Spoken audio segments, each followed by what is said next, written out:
from Canto 1, Chapter 6, verses 25 and 26. Om Namo Bhagavate Vasudevaya. Om Namo Bhagavate Vasudevaya. Om Namo Bhagavate Vasudevaya.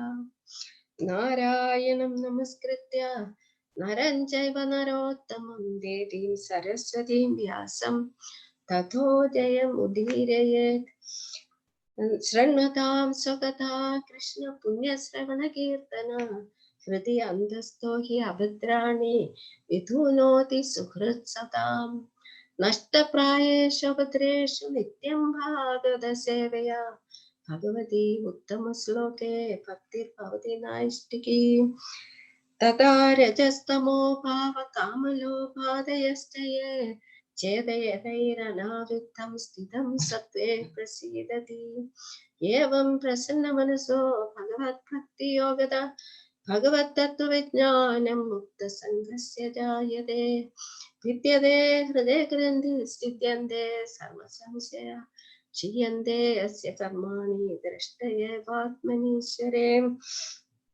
Krishnaya Vasudevaya Devaki Nandanaja Nandagopagamaraya Govindaya Namo Nama Nama Pankajanabhaya Nama Pankajamaline Nama Pankajanetraya Namaste Pankajankriye.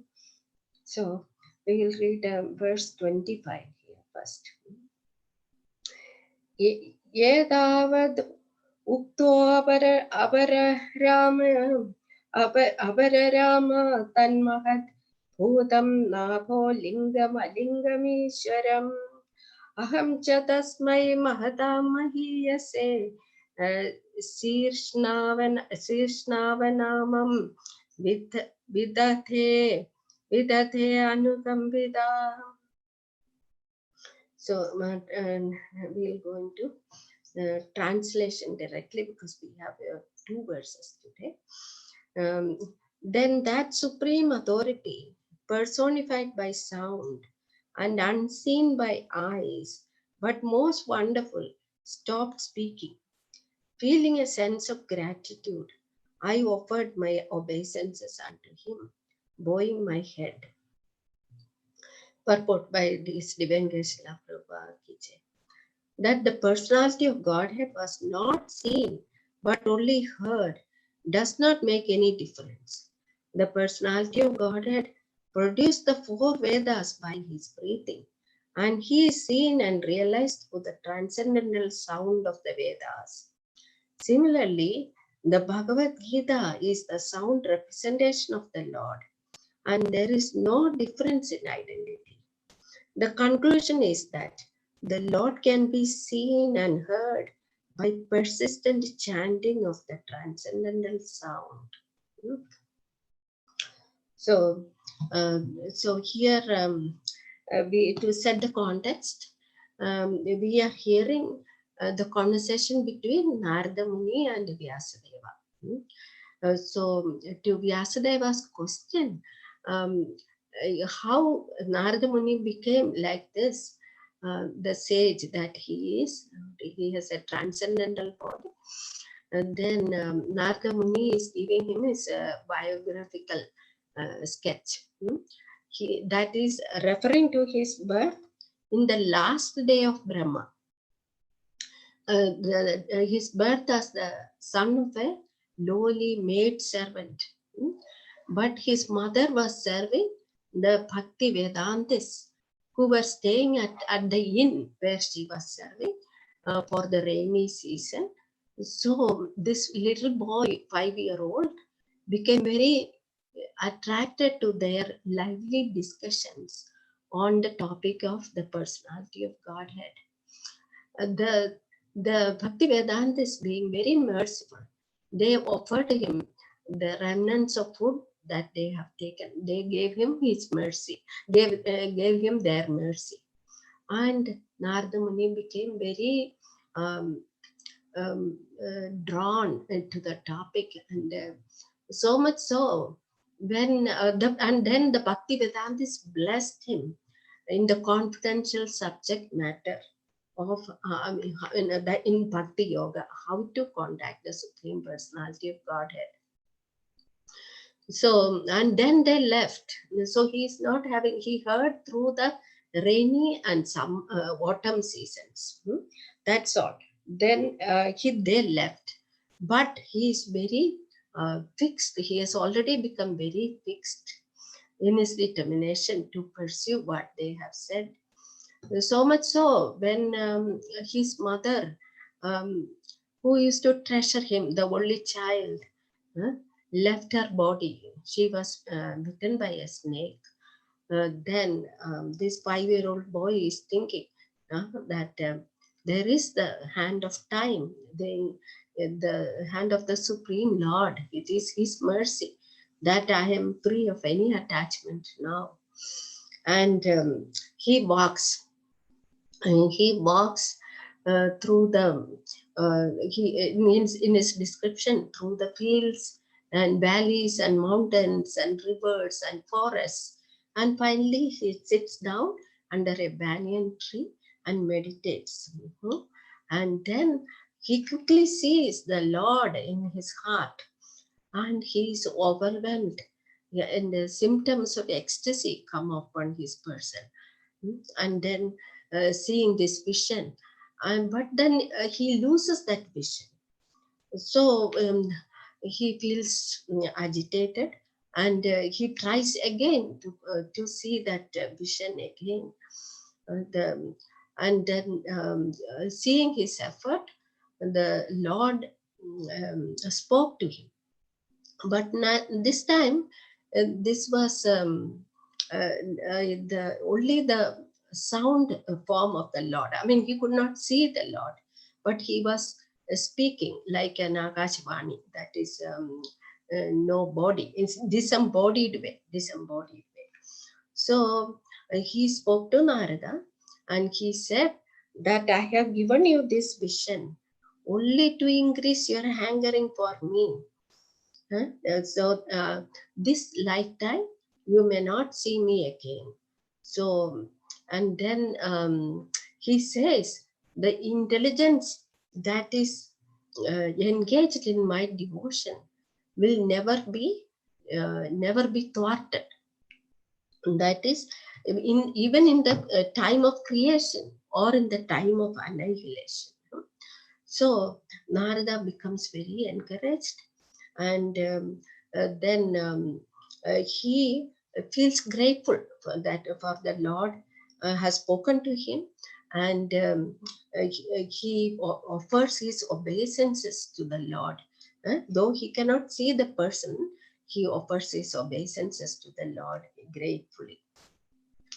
So in the purport, Srila Prabhupada is saying the Lord is there is no difference between his sound and his his sound form and his person.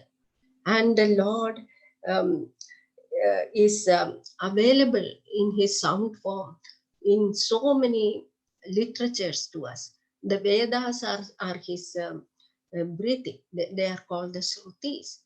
And then we have the Bhagavad Gita spoken by the Lord, and which is his words. And then we have Bhagavatam, which is his embodied form of Lord. So we have this transcendental sound that is so available to us. Then so the conclusion is that the Lord can be seen and heard by persistent chanting of the transcendental sound vibration. That is to say, his name, form, and pastimes are as good as the personality of Krishna himself. They enter through our ears and go straight into the heart, and causes the cleansing of the all unwanted material things, and we are spiritualized by this transcendental sound vibration. So we can talk about the the chanting of the holy names of the Lord. That is, it is said that the name of Krishna is non-different from his person. That is, Nama Chindamani Krishna Chaitanya Rasa Vigraha and Purna Shuddho Nitya Mukto Abhinata Namna Namine. So what does it say? That is this wish, the wish fulfilling sound, Nama Chindamani of Krishna is full of, it's completely pure, and it is full of liberation, and the name and the form are non-different. That is, he is non-different from his name.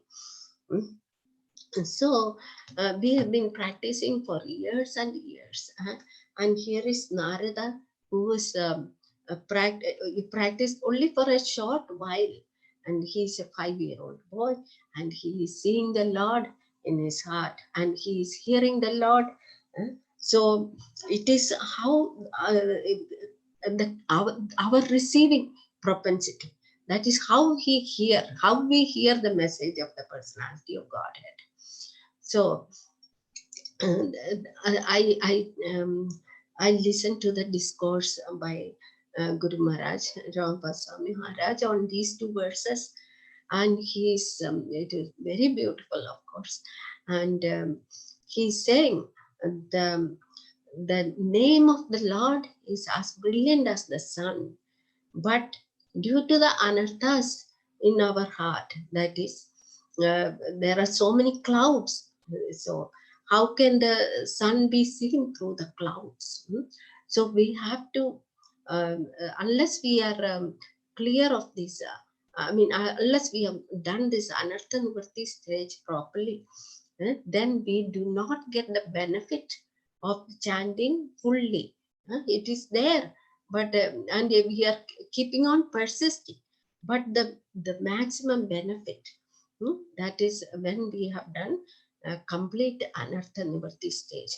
But that is a very long process. It can be lifelong for many persons.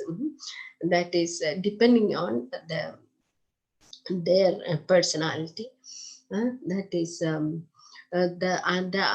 type of anarthas that we have. It's 2-3 types I remember. That is the firstly the Asa Krishna. That is the material desires. That is for things that are temporary, that never leave us. In spite of whatever circumstances, we want to achieve certain things. This is our focus of life, because we are so conditioned to think that material well-being is essential. Not only well-being, the search for better well-being, that is a constant effort that we are engaged in. So that as long as we are in that, as Prahlad Maharaj says, that as long as we have that material itching, then we cannot make spiritual progress. Then the next one is Hridaya Daurbalya. That is the weakness of heart that Arjuna talks about in Bhagavad Gita to Krishna. So that is to do what is necessary, to do what is devotional, Krishna related. Are we always saying yes to Krishna? No, it is depending on my convenience, depending on my mood. We'll shake out that lethargy, and then we come out of our shell and do some things for service of Krishna. So all these this weakness of heart is one thing. Then another thing is the offenses that we commit in the process of doing devotional service. We are already a sticky mess, and then we get further glued because of the offenses we unknowingly or unknowingly create in the process of devotional service, which can be offenses to the seva aparadh, That is in performing devotional service, we are committing aparadha sahasrani, and then offenses to the Vaishnavas, offenses to the holy name. So many ways we can be this transcendental narration, the sound form of Krishna is not having the desired impact on our soul. That is, we are becoming forever, taking forever to get that cleansing, that purification. So that is verse number 1. And let me move on to the next verse.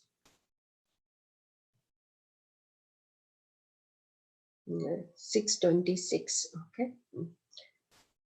That is Namanya Anandasya Hatatrapa Patan Guhyani Padrani Kritani Jasmaran Gam Paryadastushtamana Gadaspraha Kalam Pratishan Vimado Vimatsara. That is Namani Anandasya Hatatrapa Patan Guhyani Padrani Kritani Jasmaran Gam Paryadam Stushtamanam Gadaspraha Kalam Pratichan Vimado Vimatsara. That is translation. Thus I began chanting the holy name and fame of the Lord by repeated recitation, ignoring all the formalities of the material world. Such chanting and remembering of the transcendental pastimes of the Lord are benedictory. So doing, I traveled all over the earth, fully satisfied, humble, and unenvious. Purport by His Divine Grace Srila Prabhupada Ki Jai. The life of a sincere devotee of the Lord is thus explained in a nutshell by Narada Muni by his personal example. Such a devotee, after his initiation by the Lord or his bona fide representative, takes very seriously chanting of the glories of the Lord and traveling all over the world so that others may also hear the glories of the Lord. Such devotees have no desire for material gain. They are conducted by one single desire, to go back to Godhead. This awaits them in due course on quitting the material body, because they have the highest aim of life, going back to Godhead. They are never envious of anyone, nor are they proud of being eligible to go back to Godhead.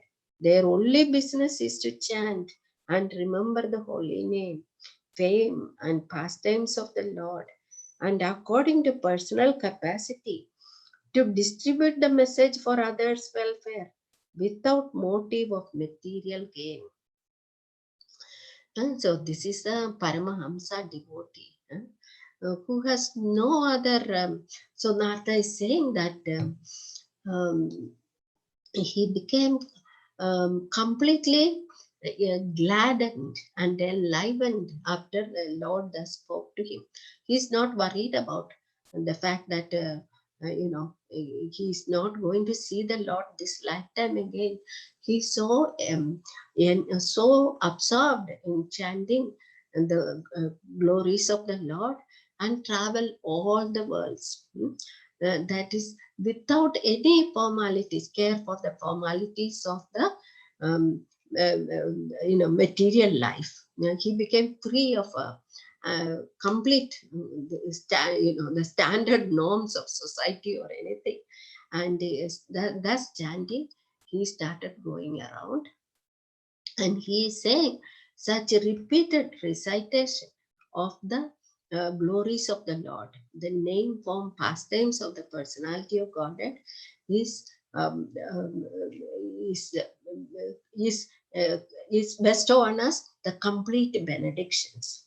As Lord Chaitanya Mahaprabhu has said, the Shreya Kairava Chandrika Vitarana. That is, as soon as such an exalted devotee takes initiation, I mean, he has this, Narada Muni, he's no ordinary personality. He's the Lord Brahma's son. And also we have seen the stories of so many young devotees who are so immediately propelled to the transcendental way of life, and and um, and how they take to preaching mission of the Lord. How Srila Prabhupada is in current times, he is the epitome of such a devotee who came to this country without any help from others, without any money, and he um, inspired so many American devotees, disciples, to take shelter of the holy names of Krishna, to instructed them in Bhagavatam and Bhagavad Gita, and they became preachers, preaching in so many parts of the world. Srila Prabhupada was, he went even to Russia to preach the message of the Godhead. And now our Guru Maharaj, Srila Rupa Swami Maharaj, has so many disciples in China. So, and Niranjana Swami has still a very big following in the Russian community, and Indradumna Swami is preaching in Poland. So many disciples of Srila Prabhupada we can see. And then in the story of Rishabhadev in Bhagavatam, we see how Rishabhadev is the king. He has 100 sons, and but then he instructs them all, on the Bhagavata Dharma, and leaves like he has no clothes on even. He's just going. That is the Avatuta stage. So this is how transcendental personalities um, behave when they give they are in ecstatic mode already. Like we have seen Lord Chaitanya's transformation as soon as he takes initiation, but he is not to be mentioned in the category of any. I mean, he is Supreme Lord himself, but he becomes, waves of ecstasy pass through him, and then he becomes, energizes the um, entire community, and the whole world he wants to, propel to Krishna consciousness. So since the time is already 26, I will stop here, and please forgive me if I have not, if I have made any mistakes and offenses. Thank you for your listening. Hare Krishna. Please add comments or questions, whatever it. Thank you.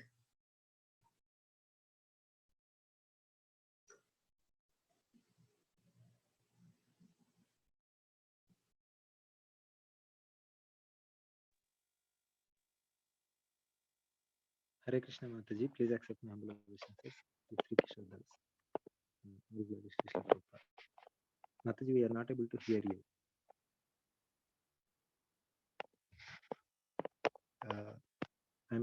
We are not able to hear you, Mataji. Yeah. Thank you very much, Mataji, for speaking on these two verses. It seems Prabhupada's purport here seems to answer my previous question. Like Prabhupada here is very clearly saying there is no difference between hearing from Lord and seeing the Lord. And as such, Lord is available to us through His Vani, even now to all of us. Then why should we so much bother about seeing with these eyes the Supreme Lord? We may not be able to see, but that doesn't make any difference as such. It seems from Prabhupada's purport, it is very clear that there is no difference he is mentioning. That was really very... Mataji, you are on mute, Mataji.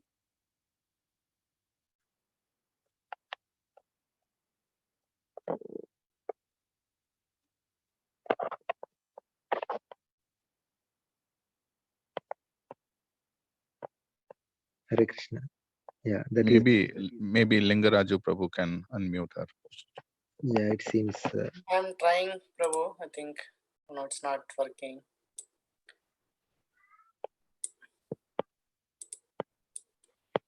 I'm not able to unmute here. Yeah, I just had a comment. I don't have any questions, Mataji. Thank you very much for speaking today. Hare Krishna. Hare Krishna, Dandot Pranam, all glories to Srila Prabhupada.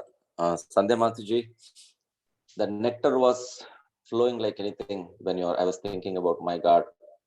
Your love for Srimad Bhagavatam and chant, glorifying the deities every day in front of Radha Madhav, that can show that the flow and the love for Krishna, love for Srimad Bhagavatam was amazing. I felt like that. So I just had one comment on. I was in Vrindavan for 2-3 weeks for my wife's treatment.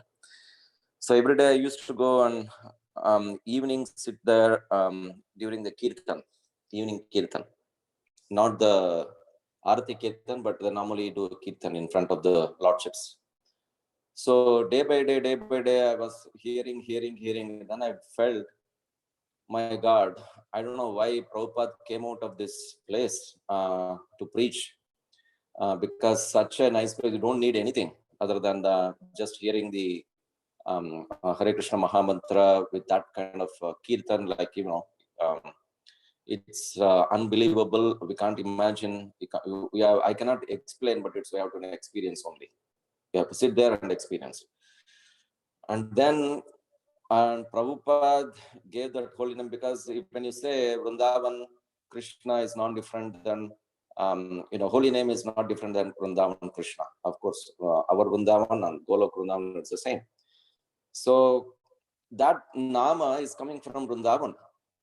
So that holy name created this whole international society for Krishna consciousness, where millions of people chanting.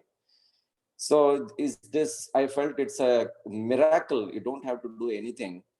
You don't have to, the organization manifested just by the holy name. And then it's penetrating to every part of the world. And we don't understand sometimes even the taste of holy name, etc. But if you go into a broad picture, it's everything in the holy name. Even qualities, you will get it. You will get, even you can see the past tense of Krishna in the holy name. But we are not there yet. But we need to have the taste developed. How do you get the taste for this development? Taste for this holy name is just chant Hare Krishna again and again, over and again, and then that's what everybody said. But I have not experienced that yet. But at least the mercy is there, and then Krishna's. I don't know how many people in the world would have. There are still many. Lord Chaitanya's mercy, it's penetrating every part of the world, every town and village. It's penetrating. I'm like, okay. Recently, even Chand Kazi couldn't do anything. Just the holy name. They did not take any weapon. Just the holy name with all the Sankirtan people and the devotees. Chand Kazi is completely crushed. We can talk again and again and again. We can talk whole day. There is no end for the glories of holy name. Anyway, thank you, Mataji.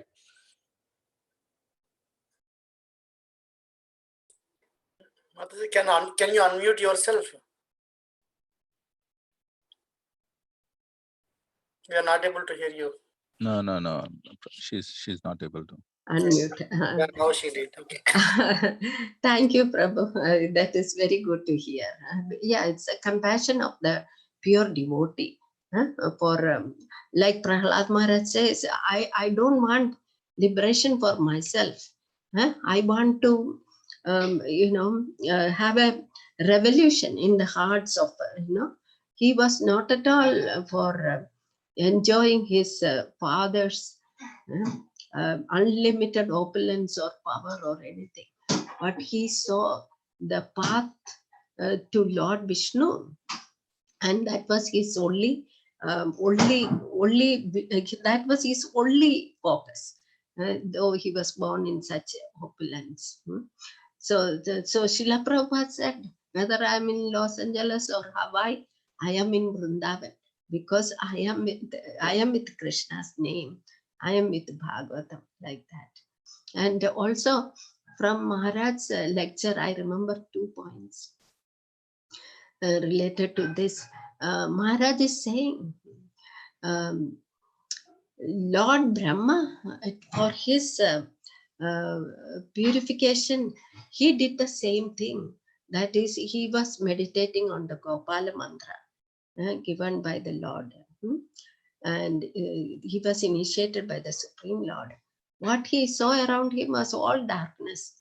But then he engaged in that meditation for so many transcendental years before he could have a vision of the Lord. So we are given the same thing. Actually, we don't realize the value of it. It's the same thing that Dhruva Maharaj or Narada gave to Prahlad. We are given the same sound form of the Lord, the Maha Mantra, and anybody can chant it, no restrictions. But still, we don't see that as the gem, the Nama Chintamani, that wish fulfilling gem.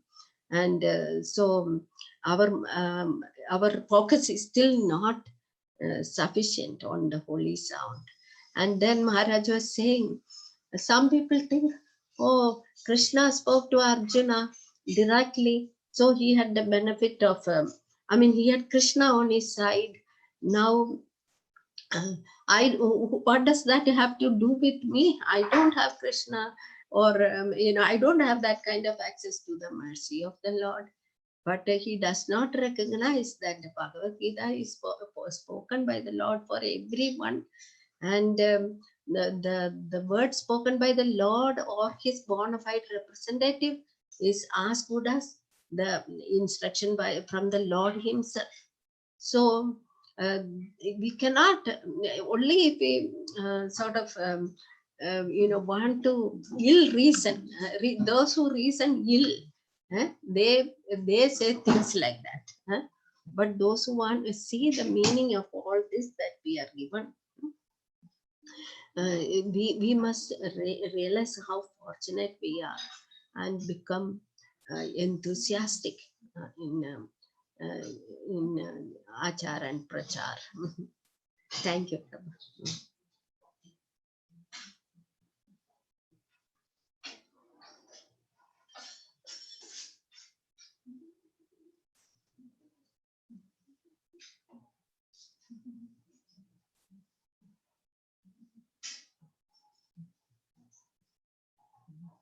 Great class, Mataji. Hare Krishna. This is Sri Vallabhadas.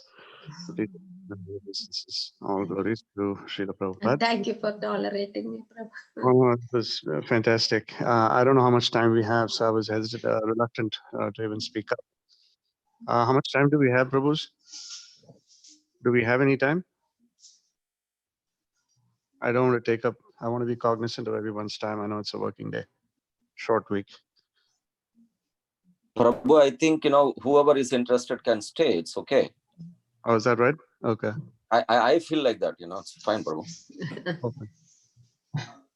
Okay. If they have some work to do, they can log off. It's fine. Okay. All right. I just quickly, I just want to add to what you said, Balram Prasad Prabhu, and how well, Sandhya Mataji also, summarized these two verses. It was very, very nice.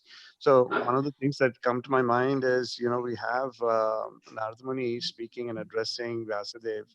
And Vyasadeva is, just imagine, I was just thinking what would be going through Vyasadeva's mind at this point, right? We are focusing on what Narada Muni's message is. But at the same time, we should also look at the other side where Vyasadeva is the recipient. What's going through his mind as his spiritual master is giving him, these words and this message. how is he receiving it, and what is going through his mind, and if I put myself in his shoes, I just cannot. But I'm just saying, even if I were to speculate to put myself there and dare to put myself in his shoes, I would be so inspired by what my spiritual master is telling me. And that's one of the major reasons, I think, the impetus that is missing in our chanting. And chanting, as you both said, is absolutely fundamental and critical, right? It's imperative that we chant, and only then can we make progress. But the issue is also the practicality, and due to the anarthas that Mataji was talking about, it's very difficult for us to chant with any level of purity, right? With any level of seriousness and commitment. It's so difficult because of all the material modes. So the things that can actually provide that impetus is the what's coming down from our spiritual master is the inspiration. So when the reason why the spiritual master is even more important, especially times like we are going through, is because he is not only inspiring us, he is giving us all the faith that he has in the Lord. He's giving it to us free of cost. He's saying, here, take it. And all we have to do is, just accept that faith that he has, complete faith that he has in the Lord, and be inspired, by our spiritual master. Look at how Srila Prabhupada, for instance, just case in point, as Mataji was saying, how he inspired devotees that had absolutely no clue about any of the Vedic, knowledge. And he sent them to places that were practically uninhabitable or intolerable. And they were able to not only go there, but also actually make an impact, massive impact. Having devotees going and meet with the Beatles, for instance, Beatles were such a phenomenon. And as much as they were materially inclined, there were, instances where they also were transformed, right, by these devotees. It wasn't like Prabhupada was there personally. The devotees were there to initially make that contact, create those meetings, create the forums, so that the Beatles could then get involved. And then even with the Grateful Dead, I mean, when you hear and see these things, these are like completely impossible things that if we were to do today we struggle so much just to make contact with people in our network and get them to, come join us. And here are devotees who are absolutely, devoid of any of the Vedic knowledge to begin with. And then they are so inspired by Srila Prabhupada that they're able to go and do the impossible, rather make the impossible possible. So that's the reason why I believe, at least my realization and takeaway from this is also that in addition to chanting, our commitment and our being very close to our spiritual master, to be able to take their guidance or take his or her guidance and be able to move forward is very, very critical. Pariprashnena pranipatena sevaya, right? That is very, very important, very critical. We need to take that very seriously, and that's how we can also move forward. We need to continue to keep that in mind. That's all I had for now. Thank you, Prabhu. Thank you.